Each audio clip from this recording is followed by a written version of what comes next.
This video is a tribute to my grandma, Georgia Lawless. Grandma was an incredible font of love that was a blessing to have in my life. You know, in your most formative years, that's when the smallest actions have the biggest difference. And me and my sister Taylor, we're so lucky and blessed that Grandma Georgia and her husband, Grandpa John, came down to LA to help raise us and to look after us. So she's had a huge impact on my life. And if you're curious, I'd like to tell you a little bit more about her. So Grandma was second generation American, growing up in Canton, Ohio to immigrants from Greece. Now that means they didn't have too much. That was the Depression era. And she came from very humble beginnings. But she found her path. And when the war came, she did her patriotic duty. She was a real Rosie the Riveter type, working in a factory, making ball bearings for the success of the American Armed Forces. After the war, she found her way to meet my Grandpa John. For a bit, they were in Bellingham, Washington, and they settled down in Eugene, Oregon.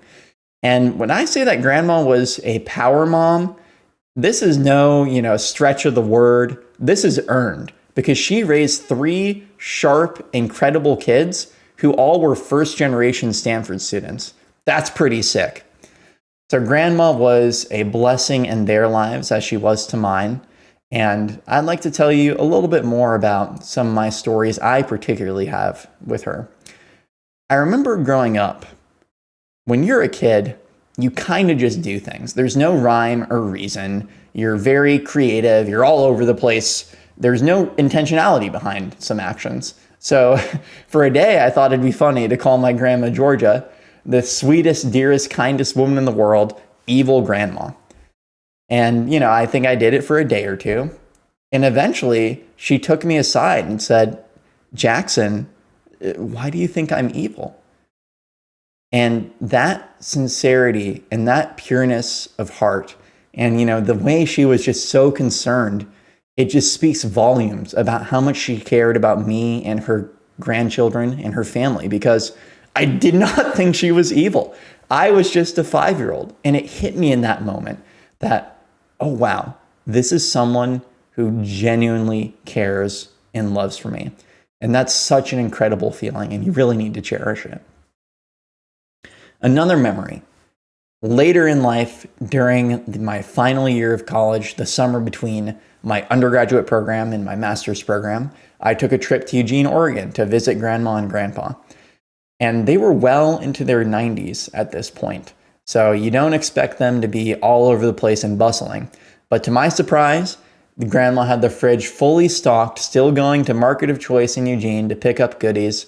She was very active, insisting to help prepare us food, even though it took a Herculean amount of effort. She was such an incredible host for my stay in Eugene, and it ended up being one of my favorite trips ever, probably ever.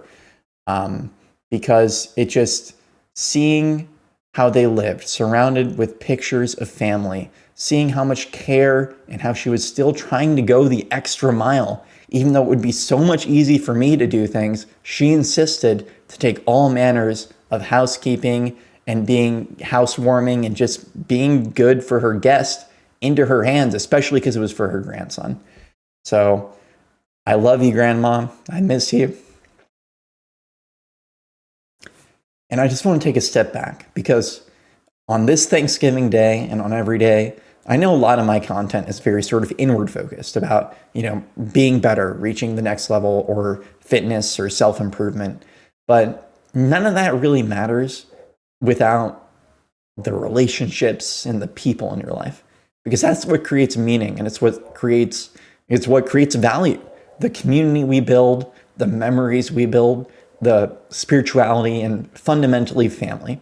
That is everything at the end of the day, because you want to look back on your life thinking, not just did I accomplish something, but what impact did I have on other people? And Grandma Georgia, you had a tremendous impact. We miss you, Grandma.